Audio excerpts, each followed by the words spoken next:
Hey guys, welcome back to my channel, and if you're new here, my name is Miles and I like to talk about manga and video games, and today I have a new video for you guys.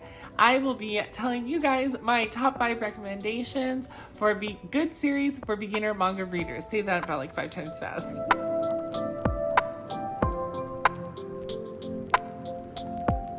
Alright, so today I'm going to list off everything from 5 to 1, going through every single series that I would recommend, or at least my top 5 series that I would recommend for people who are brand new to manga collecting and manga reading in general, so that way you guys kind of have somewhere to go. And of course, I picked a lot of stuff out that is going to be kind of touching in almost every single aspect of genre that we can possibly think of. So without further ado, let me get to my first pick. So for my first pick, I chose one of my favorite shoujos currently. This one is called Daytime Shooting Star. And this one follows Suzume, who goes from living in the country her entire life and finally moves out to the city to live with her uncle. And out there, she ends up meeting a man who saves her when she gets lost trying to get to her uncle's house. And then he ends up being her high school teacher. The romance in the story itself is actually very wholesome and very charming. There's a lot of aspects in it to where you think it's gonna go one way, but then it completely turns around and goes a different way. The cast and the characters actually end up becoming super lovable, and you just end up wanting to root for everyone at the end, and you want them to get better. And I absolutely adored this series. When I first picked it up, I had to just finish it, and I finished all 12 volumes right away.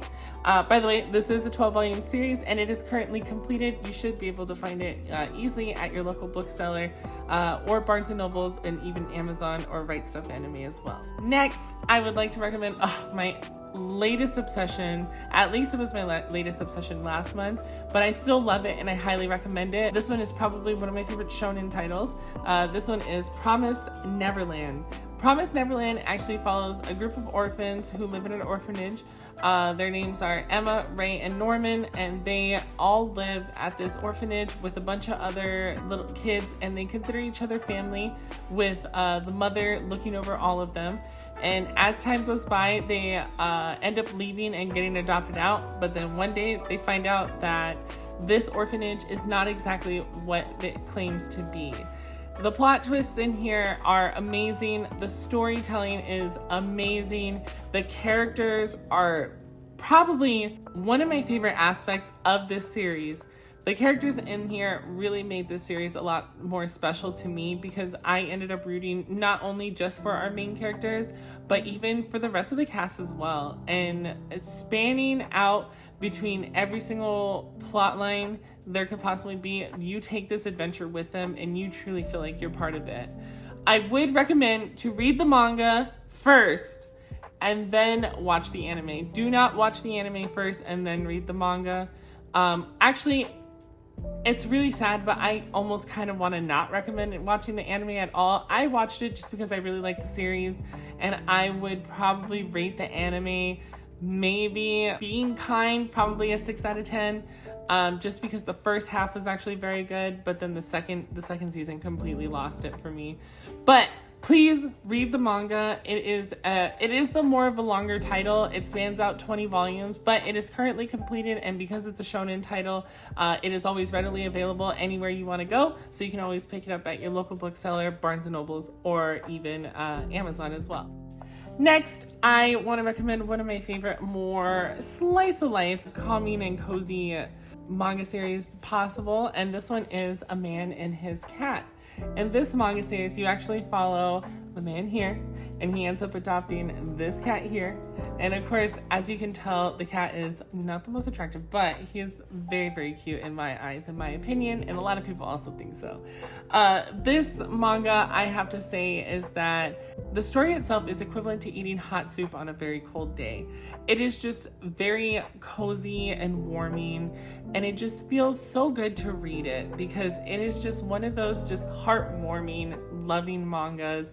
There's not any romance that I've read up to right now I don't think there is any romance at all, but the whole thing chronicles the relationship between the two, and you learn more about our main character and then also our secondary main character, the cat Fukumaru as well. And I just absolutely adored this series. So far, it looks like it is 8 volumes long, with only 6 volumes out currently translated, which is also still readily available at any of your local booksellers, including Barnes & Noble's, Rights of Anime, and Amazon. Next, this series I would wholeheartedly recommend to anyone who wants a good slice of life romance manga. There are a lot of different themes that are involved within this manga, but this series is called Blue Flag. Blue Flag follows Taichi, Ichinose, Futaba, Kuze, and Toma here. And this is Taichi, that's Futaba. They are starting high school together, and Futaba here has a crush on Toma. So she asks Ichinose if he can help her become the type of girl that Toma wants. But it actually turns out that Toma has a crush on someone else to begin with. And that's really where the plot starts kind of thicken. I think this series is really, really good. It's a very good coming of age, slice of life type of story.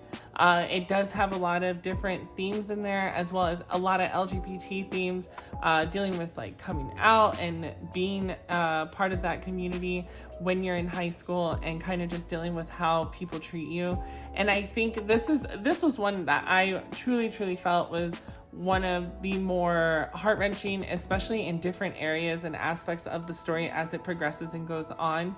It becomes heart-wrenching. You laugh with the characters, you cry with the characters.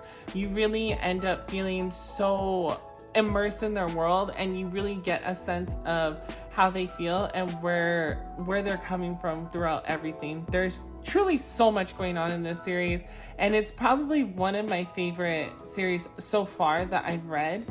So I would highly, highly, highly recommend this. Of course, this series is 8 volumes long, and it is already completed. You can get this at any of your local retailers, including Barnes & Noble's, Right Stuf Anime, and Amazon. This next series that I would recommend is something that I actually came across on YouTube as well through another YouTuber. Her name is Lauda. She was recommending different types of romance mangas, and this one was on there, and I finally got to read it, and it was one of my favorite mangas that I read. I have cried so many different times. The series that I'm talking about is Sweat and Soap. In Sweat and Soap, we follow Asako, who works at the equivalent of a Bath and Body Works. She has a problem with sweating a lot and very profusely, and through her job, the scents that she works with all the bath soaps and everything, she finds a lot of comfort, and because of that, she enjoys working there. One day at work, this man here ends up smelling her sweat, and he rocks up to her and is just like, "Hey, I need to smell you." And she sort of becomes his muse. And of course, I know that plot kind of sounds a little creepy, but as you read through it, once you get past it, it is actually a very wholesome story, and the characters end up becoming super wholesome as well. I think the portrayal of the adult relationship here is so healthy and so realistic to today's standards. And I also think just in general, just watching them go through stuff and talk through all their issues, as well as just be there together and support one another, is probably one of the most endearing things that I've read through this entire series. So I would 100% recommend this series to anyone. I know this cover is it's a little spicy, but it does have a good overall story growth, like I said. And of course, if you guys are looking for more spice within that story, this is actually a good, nice, wholesome part, because there is some spice scenes. I do have to put that out there, but they are very tastefully done, and I thoroughly enjoyed this. I read every single volume, and it made me cry at the end. Lots of happy tears. And of course, this is a completed series, at 11 volumes, and you can pick this up, of course, at your local retailers, including Barnes & Noble's, Right Stuff, and Amazon. There you have it. Those are my top 5 recommendations for those who are just starting out and reading and collecting manga. I hope this video was helpful for you guys, and of course, if you guys have any recommendations that you would like to recommend, or you want me to read, or any other series that you would recommend for beginners, leave them down below in the comments. And of course, leave me a like if you guys like this video, and subscribe if you haven't, and ring the notification bell so that way you guys can know when I upload a new video. Thank you guys so much for being here, and I will see you guys next time. Bye!